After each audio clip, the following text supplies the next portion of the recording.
하나님 말씀은 빌립보서 1장 1절부터 7절까지의 말씀입니다. 그리스도 예수의 종 바울과 디모데는 그리스도 예수 안에서 빌립보에 사는 모든 성도와 또한 감독들과 집사들에게 편지하노니 하나님 우리 아버지와 주 예수 그리스도로부터 은혜와 평강이 너희에게 있을지어다. 내가 너희를 생각할 때마다 나의 하나님께 감사하며 간구할 때마다 너희 무리를 위하여 기쁨으로 항상 간구함은 너희가 첫날부터 이제까지 복음을 위한 일에 참여하고 있기 때문이라. 너희 안에서 착한 일을 시작하신 이가 그리스도 예수의 날까지 이루실 줄을 우리는 확신하노라. 내가 너희 무리를 위하여 이와 같이 생각하는 것이 마땅하니 이는 너희가 내 마음에 있음이며 나의 매임과 복음을 변명함과 확증함에 너희가 다 나와 함께 은혜에 참여한 자가 됨이라. 아멘. 죄수의 딜레마란 말이 있습니다. 죄수의 딜레마. 묵비권과 자백. 어느 쪽이 더 유리할까? 두 사람이 공범 혐의로 잡혀왔습니다. 서로 다른 취재실에서. 그런데 먼저 자백하면 형벌을 늦춰주되 자백하지 않은 사람은 더 큰 벌을 받는다고 경고를 합니다.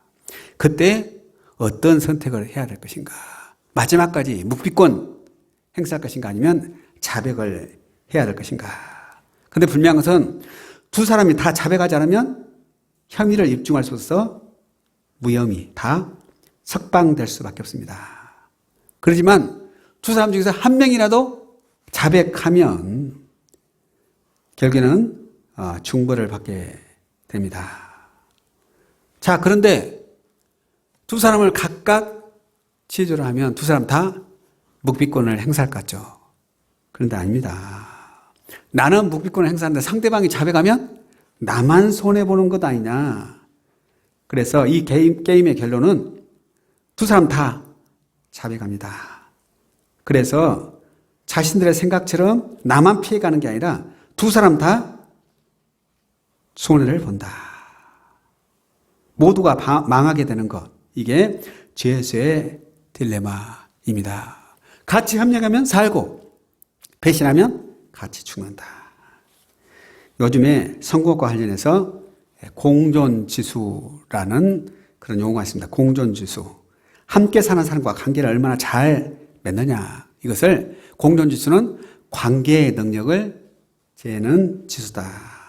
적극적인 사람, 외향적인 사람, 이웃과 함께 더불어 관계를 잘 맺는 사람은 그만큼 쉽게 성공할 수 있다고 합니다. 그런데 공존지수가 낮으면 직장에서, 가정에서, 마을에서 서로 협력하지 못하면 그만큼 고립됩니다. 성공하기가 쉽지 않습니다. 자, 그런데 우리의 신앙생활도 마찬가지 같아요. 우리가 그리스도의 공동체 얼마나 공존하냐, NQ 어떻게 소통하느냐. 신앙 안에서 내가 얼마나 하나님과 깊은 교제를 맺고 있느냐에 따라서 그분이 성숙한 신앙생활을 할 수도 있고 그렇지 못할 수도 있습니다. 그래서 저는 오늘 본 말씀 통해서 우리가 어떻게 성숙한 신앙생활을 할 수 있을 것인가를 함께 살펴보고자 합니다. 첫째로 성숙한 신앙생활을 원한다면 그리스도의 공동체와 교제해야 합니다. 신앙생활은 혼자가 아니에요. 교회는 관계다. 그래서 빌립보서 1장 1절에 그리스도 예수의 종 바울과 디모데는 그리스도 예수 안에서 빌립보에 사는 모든 성도와 또한 감독들과 집사들에게 편지하노니. 사도 바울이 그리스도의 종인 것은 그리스도 예수 안에 있을 때예요. 관계. 그리스도와 교제할 때 그가 하나님의 종이 되는 것이고 사도가 될 수가 있습니다. 특별히 그리스도 예수 안에서 우리의 신앙은 하나님과 깊은 교제 속에서 자라고 그리스도의 공동체를 통해서 서로 인격적인 관계 안에 있을 때 성숙한 신앙생활을 할 수 있다는 겁니다. 하나님은 우리가 독불장군처럼 신앙생활하는 것을 절대 기뻐하지 않습니다. 혼자 집에서 예배드릴 수 있지만 교회 나온 이유가 뭐예요? 함께 더불어 공동체와 교제하기 위해서입니다. 덕불장군은 쉽게 지치고 낙심하게 되기 쉽습니다. 구약성경에 엘리야 보세요. 얼마나 위대한 선자입니까? 그런데 아하방 시대에 이세벨이 하나님 종들 막 탄압하고 죽이고 흩어지고, 이제는 엘리야가 외칩니다. 하나님 아버지, 나 혼자 남았습니다. 다 죽고 나 혼자 남았습니다. 그런데 열왕기상 19장 18절 보니까 그러나 내가 이스라엘 가운데 7,000명을 남기리니 다 바알에게 무릎을 꿇지 아니하고 다 바알에게 입맞추지 아니한 자니라. 나 혼자 남았습니다 했더니 하나님께서 아니다, 너 혼자 아냐, 무려 7,000명을 남겼다. 엄청나죠?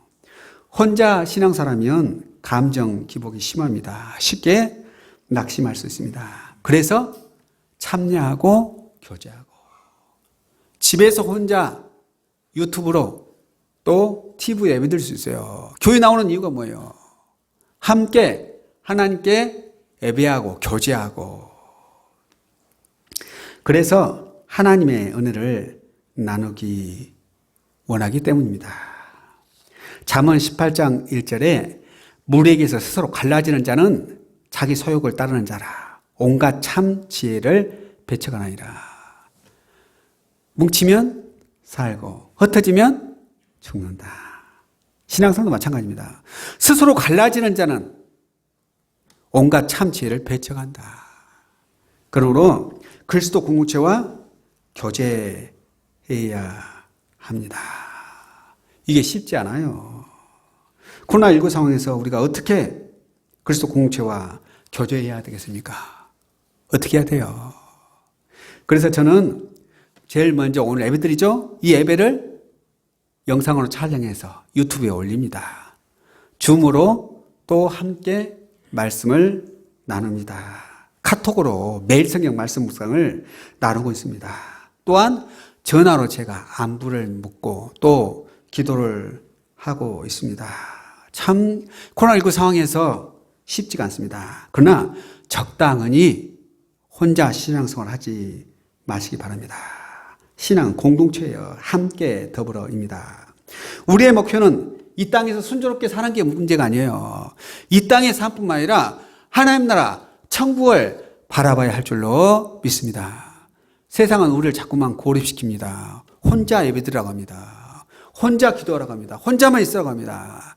그러나 성경은 교회, 에클레시아, 부르심을 받은 공동체. 그렇다고 해서 우리가 어떤 이렇게 당국의 지침을 어기라는 이야기가 아니에요. 코로나를 예방하면서 당국 지침을 지키면서, 그러면서도 얼마든지 우리가 성도들과 교제할 수가 있습니다. 그래서 예수님은 강조합니다. 손에 쟁기를 잡고 뒤를 돌아보는 자는 하나님 나라에 합당치 않다. 하나님 나라를 바라보면서 자꾸 세상만 봅니다. 나의 유익만 생각하면 절대로 성숙한 신앙생활을 할 수가 없어요. 세상에 침몰됩니다. 그러면 우리는 하나님 나라를 소망하면서 교회 공동체, 그리스도의 공동체와 교제하기를 힘써야 합니다. 영적 전쟁, 모든 그리스도를 위한 영적 전쟁에서 이런 이야기 하고 있어요. 깨어있어다. 그리스도와 함께 교제해야 된다. 그러지 않으면 우리가 신앙이 식어진다. 베드로전서 5장 8절에 근신하라, 깨어라. 너희 대적 마귀가 우는 사자같이 두루다니며 삼킬 자를 찾나니. 마귀가 사자처럼 우리를 삼키려고 하고 있습니다. 우리가 동물의 왕국 다큐멘터리 영화를 한번 보십시오. 아프리카의 사자가 얼룩말을 사냥할 때, 이 사냥할 때 표적으로 삼는 이 얼룩말은 어린 새끼나 병든 얼룩말이 아닙니다. 무리에서 이탈해서 혼자 어스렁거리는 얼룩말입니다. 마귀도 마찬가지입니다. 공동체 안에 있을 때는 건들 수가 없어요. 우리 가운데 있는데 목회자가 지금 보고 있고 기도해주고 있어요. 지키고 있습니다. 성령께서 함께하고 있어요. 그런데 혼자 고립되다 보니까 흔들립니다. 목회하면서 보니까 그래요. 그래도 교회 나온 사람들은 신앙 유지됩니다. 아무리 열심히 살아도 한 줄 빠지고, 두 줄 빠지고, 한 달 빠지고, 두 달 빠지고. 신앙 유지되나요? 금세 식습니다. 교회에 한 2, 3개월 안 나왔다 교회 나오려고 해서 성성합니다. 신앙생활 하는 게 쉽지 않아요. 아무리 코로나19라 해도 그래서 목회자와 자주 통화해야 되고, 신앙의 교제를 나눠야 됩니다. 함께 더불어 만나야 합니다. 그때 우리의 신앙이 성숙할 수 있습니다. 무엇보다도 우리 예수님과 깊은 영적인 교제를 통해서 더욱 성숙한 신앙생활을 할 수 있기를 주님의 이름으로 축원합니다. 아멘. 자, 두 번째, 성숙한 신앙생활을 한다면 그리스도의 공동체와 협력해야 합니다. 빌립보서 1장 5절에 너희가 첫날부터 이제까지 복음을 위한 일에 참여하고 있기 때문이라. 참여한다는 말은 살펴보니까 헬라어로 단순히 다른 사람과 어울린다 이런 뜻이 아니에요. 함께 나눈다. 함께 일한다. 그래서 선교학자 헐버트 케이는 이런 말을 했습니다. 혼자서 선교하려고 생각하는 것은 하나님 앞에서 범죄다. 혼자 신앙생활하고 혼자 전도하려고 하는 거. 이거 하나님 기뻐하지 않는다. 그래서 꼭 교회에서도 전도대 보낼 때 2명씩, 3명씩 파송합니다. 혼자는 힘들어요. 한 사람은 말하고 한 사람은 기도하고 있고 옆에서 협력합니다. 그때 성령이 역사합니다. 하나님의 일은 홀로 성취할 수가 없습니다. 혼자서 선교하는 것이 하나님 앞에서 범죄다. 선교에 관한 한 영웅이 없다. 선교는 바로 그리스도인들이 함께 사역하는 것이다. 사도행전의 사역은 한마디로 말하면 협동 사역입니다. 교인이 몇 명이냐가 상관없어요. 2명만 모여도 함께하면 두 사람이 합심하는 그곳에 하나님이 함께 합니다. 하나 팀을 이루고 세상을 향해서 나아가는 거, 이게 사도행전의 드라마입니다. 자, 그러면 우리 하나님의 자녀는 누구와 협력해야 될까요? 첫째로 누구와? 하나님과 협력해야 돼요. 신앙이 흔들리면 다 끝나는 거예요. 하나님과 깊은 영적인 교제가 있어야 돼요. 그래서 빌립보서 1장 2절에 하나님 우리 아버지와 주 예수 그리스도로부터 은혜와 평강이 너에게 있을지어다. 결국 신앙생활은 하나님 우리 아버지와 하나님과 깊은 교제, 또한 주 예수 그리스도로부터, 누구로부터? 주 예수 그리스도로부터. 그러니까 우리 하나님 아버지와 주 예수 그리스도로부터입니다. 여기서 은혜와 평강을 이야기하는데, 은혜란 건 뭐냐? 인간의 행위와 관계없이 값없이 주시는 하나님의 선물이에요. 평강. 평강은 그 은혜의 결과로 하나님과 관계에서 회복을 누리고 사람들 사이에 화해를 이룬다. 샬롬, 참 평안이에요. 기쁨이에요. 성령의 열매입니다. 그래서 요한복음 15장 6절 말씀에 사람이 내 안에 거하지 않으면 가지처럼 밖에 버리워 마르나니 사람이 그것을 모아다가 불에 던져 살아나니라. 결국 우리가 예수님 안에, 신앙 안에 있어야 돼요. 하나님이 함께 하시고 성도들 간에 교제가 있어야 되고 성령이 역사하셔야 합니다. 그때 우리 가운데 놀라운 하나님의 은혜와 평강이 넘칠 수 있어요. 아무리 좋은 전자제품도, 이 마이크도 전기가 끊어지면 작동하지 않습니다. 바로 마찬가지예요. 우리 신앙생활에 있어서 하나님과 영적인 교제가 끊어진다. 그는 죽어가는 거예요. 그래서 사도 바울은 사랑하는 성도들에게 강조합니다. 디모데전서 4장 5절에 하나님의 말씀과 기도로 거룩하여 짐이라. 하나님의 말씀이 있어야 돼요. 말씀이 살아 움직여야 됩니다. 또한 기도가 있어야 돼요. 말씀과 기도가 있지 않으면 내가 죽을 수밖에 없다. 세상에서 아무리 위대한 일을 해도 우리 하나님과 교제가 끊어지면 그는 죽은 사람이에요. 영적으로 죽었어요. 육에 속한 사람일 수밖에 없습니다. 그러므로 날마다 눈을 뜨면 말씀과 기도, 말씀을 묵상하시고 기도하셔서 더욱 거룩한 삶을 살 수 있기를 주님 이름으로 소망합니다. 아주 유명한 브레넌 매닝의 회고록이 있어요. 모든 것이 은혜입니다. 모든 것이 은혜입니다. 이분이 젊을 때 열심히 살았어요. 한때는 가톨릭 사도도 했다고 합니다. 그런데 그분은 알코올 중독자. 그냥이 아니라 만성 알코올 중독자. 반평생 50일 넘기기까지 계속해서 알코올 중독에 시달렸습니다. 그러다가 말씀과 기도 가운데 깊이 회개하고 결단하고 주님 앞에서 철저한 회개 속에서 새롭게 태어났습니다. 그분은 만나는 사람마다 복음을 전했고 하나님 은혜를 말합니다. 그랬더니 거지들, 불황아들, 수많은 인생 낙오자들이 눈물을 흘리면서 감격에 회개를 했습니다. 백발노인이 된 브랜던은 자신의 생애를 회개하면서 내가 얼마나 나쁜지가 아니라 그분이 얼마나 선한지를 증언하면서 일생 헌신한 사람들 대우맡기면서 모든 것은 하나님의 은혜였습니다. 내가 아니고 하나님의 은혜였습니다. 결국 하나님과 깊은 교제할 때 하나님 우리에게 은혜와 평강을 채워줄 줄로 믿습니다. 또한 하나님의 자는 둘째로 성도 간의 협력이 있어야 돼요. 교회에서 혼자 아니에요. 함께 손에 손 맞잡고 교제하시고 협력하고 기도해야 됩니다. 사도행전 2장 42절에 보니까 그들이 사도의 가르침을 받아 서로 교제하고, 예루살렘 교회의 특성하면 교제하는 교회였다. 서로 교제하고 떡을 떼며 오로지 기도하기에 힘썼다. 멋지죠. 코로나19 상황에서도 방역 수칙을 잘 지키고 그러면서 교제할 때, 기도할 때 하나님이 우리 가운데 위대한 일을 행하십니다. 세상 사람들은 협력하기 위해서는 최소한 두 가지 전제 조건이 있어요. 서로 수준이 같다든지 실력이 같다든지 서로 주고받은 것이 있을 때 가능합니다. 그러나 성도의 협력은 빈부귀천 차이가 없습니다. 오직 예수 그리스도 안에서 한 형제요. 예수 그리스도 안에서 한 자매다. 심지어는 성경에 보니까 빌레몬서 1장 16절 이후로는 종과 같이 대하지 아니하고 종 이상으로 곧 사랑하는 형제로 둘자라. 그러므로 내가 나를 동역자로 할진대 그를 영접하기를 내게 하듯 하고 오네시몬을 빌레몬에게 돌려보내면서 이제는 종으로 대하지 말고 형제로 대해라.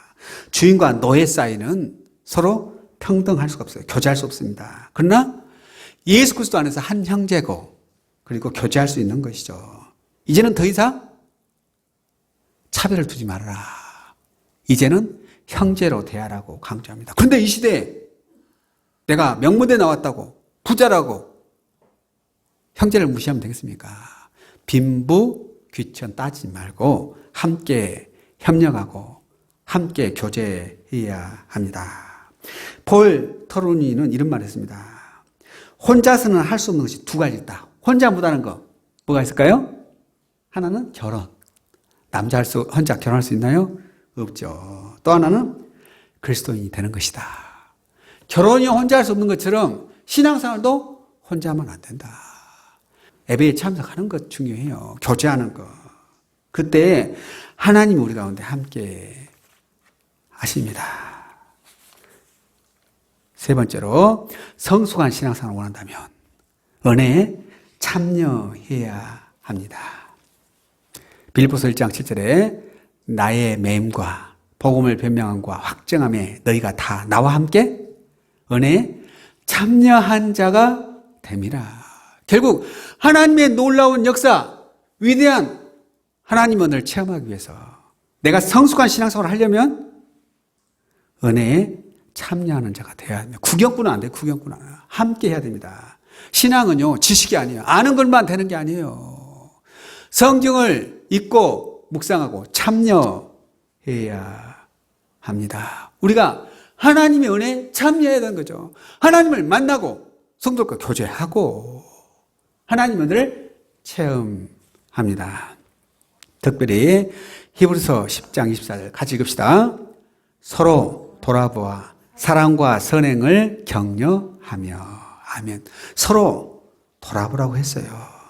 특별히 코로나19 상황에서 나만이 아니라 어려운 형제를 돌아봅니다. 어려운 교회를 살핍니다. 함께 나눠야 됩니다. 각자 자기 삶만 정성을 쏟지 말고 이웃에 대한 관심, 협력할 때 하나님이 우리 가운데 놀랍게 은혜 내려 주십니다. 서양 속담에 이런 말이 있어요. 눈밖에 나면 마음밖에 난다.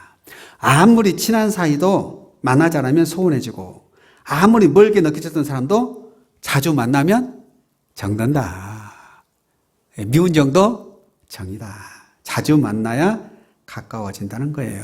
그러니까 우리가 서로 만납시다. 전체가 아니면 소그룹별로 방역수칙을 잘 지켜서 3명, 4명 전화로 또 영상으로 만나야 합니다. 히브리서 10장 25절에 모이기를 피하는 어떤 사람들의 습관과 같이 하지 말고 오직 고난의 그날에 가까움을 볼수록 더욱 그리하자. 세상은 점점 더 어두워지고 못 모이게 해요. 예배를 못 드리게 합니다. 그지만 우리는 철저히 방역수칙을 지키면서 하나님께 예배해야 됩니다. 2명이서 3명이서 함께 예배합니다. 교제합니다. 깊은 영적인 교제가 있을 때 성숙한 신앙생활을 할 수가 있습니다. 야고보서 4장 8절에도 하나님을 가까이 하라. 그리하면 너희를 가까이 하시리라. 하나님을 가까이 하십시오. 하나님이 만나 주십니다. 히브리서 3장 16절에 오직 선을 행함과 서로 나누어 주기를 잊지 말라. 하나님은 이 같은 제사를 기뻐하시나니라. 오직 선을 행함과 이 어려운 시기에 나만 잘 살면 됩니까? 서로 나누어 줘야 됩니다. 서로를 위해서 기도해야 됩니다. 특별히 코로나 블루, 우울증, 심각한 그런 어려움에 처한 이웃들이 있어요. 그래서 전화도 해주고 기도해야 됩니다. 만나야 됩니다. 물론 방역수칙을 잘 지키시기 바랍니다. 그때 하나님이 우리 가운데 위대한 역사로 함께 하십니다. 또한 목회자와 자주 만나야 됩니다. 이 어려운 시기 신앙 유지하려면 어찌됐든 간에 교회는 못 나와도 목회자와 통화해야 될 거 아닙니까? 목사님과 카톡으로라도 자주 연락하시고 전화하시고 그래서 영적인 교제가 있어야 합니다. 당시 바울은 로마 감옥에 투옥되고 있었습니다. 만나는 게 쉽지 않습니다. 법정에 많은 사람 앞에서 복음을 변증하였습니다. 이처럼 복음을 위한 고난 중에도 바울은 빌립보 교인들과 함께 깊은 교제를 나눴어요. 또한 이 빌립보 교회는 감옥에 갇힌 바울을 위해서 헌금하고 교제하고 바울의 사역에 동참했습니다. 그래서 바울은 하나님의 영광을 위해서 복음이 전파되기 위해서 이 코로나19 상황에도 교회가 문 닫지 않고 적에 죽어가는 영혼들에게 복음을 전하고 메시지가 전하기 위해서 당부한 게 있어요. 에베소 6장 19절에 또 나를 위하여 구할 것은 내게 말씀을 주사 나로 입을 열어 복음의 비밀을 담대히 알게 하옵소서 할 것이니. 사도 바울이 강조해요. 나를 위해서 기도해 주세요. 감옥에 있다고 위축되지 않고 복음을 전하게 담대할 수 있도록 기도해 주세요. 코로나19 상황에 교회가 문 닫지 않고 복음이 전파되기 위해서 구하십시오. 기도합시다. 그때 하나님께서 코로나부터 우리를 지키시고 또 복음이 막히지 않고 죽어가는 많은 영혼들에게 선포될 줄로 믿습니다. 또한 빌립보서 2장 17절 만일 너희 믿음의 재물과 섬김 위에 내가 나를 전제로 들지라도 나는 기뻐하고 너희 무리와 함께 기뻐하리니. 복음사에게 함께 협력해야 됩니다. 심지어는 믿음의 재물과 섬김 위에 내가 나를 전제로 들지라도 사도 바울은 내가 산 재물이 되겠습니다. 순교의 재물이 되겠습니다. 하나님의 복음을 위한 거라면 내가 순교의 재물도 되겠습니다. 너희 무리와 함께 기뻐하니 그러니 협력하십시오. 협력할 때 하나님께서 역사하십니다. 우리 가운데 위대한 일을 행하세요. 목사님 혼자 할 수 없습니다. 같이 해야 돼요. 그래서 2명, 3명이 모인 그곳에 내가 너와 함께 하리라. 자신의 피를 쏟아 제물로 드린 것처럼 헌신을 다하겠다. 하나님의 영광을 올리겠다고 강조합니다. 신앙의 성숙을 원하십니까? 목회자와 자주 만나십시오. 위에서 기도하십시오. 협력하십시오. 하나님이 갚아주십니다. 이 코로나 상황에서도 교회가 위축되지 않고 더 풍성장합니다. 지역에 복음이 전해집니다. 하나님의 영광이 가득합니다. 시편 133편 1절에 보라 형제가 연합하여 동거하며 어찌 그리 선하고 아름다운고. 이 코로나19 상황에 방역 수칙을 지키면서도 함께 교제합니다. 비대면으로 충분히 할 수 있어요. 그래서 우리 육적인 사람으로 머물지 마시고 깊은 영적인 교제를 통해서 하늘을 향해서 힘차게 나아가는 성도들이 다 될 수 있기를 주님의 이름으로 축원합니다. 아멘. 하나님 아버지, 성령 강림주의를 한 주일 앞두고 우리 함께 결단합니다. 우리의 신앙이 육에 속한 사람, 육신에 머물지 않고 영에 속한 사람, 성숙한 신앙생활을 할 수 있게 하옵소서. 하나님의 은혜와 평강이 차고 넘치게 하옵소서. 이 시간에 비가 쏟아지는 우중에서도 교회에 와서 하나님께 예배드립니다. 우리의 정성을 받아 주옵소서. 11조 애물과 감사 애물을 드렸습니다. 이 애물이 교회를 세우고 복음이 널리 전파되는 데 사용되게 하옵소서. 주관한 많은 영들이 하나님께 돌아오는 놀라운 역사가 있게 하옵소서. 직장에서도 인정받게 하옵소서. 우리의 사업이 위축되지 않고 더욱 잘되게 하시고 하나님의 영광이 드러나게 해 주옵소서. 예수님 이름으로 기도합니다. 아멘.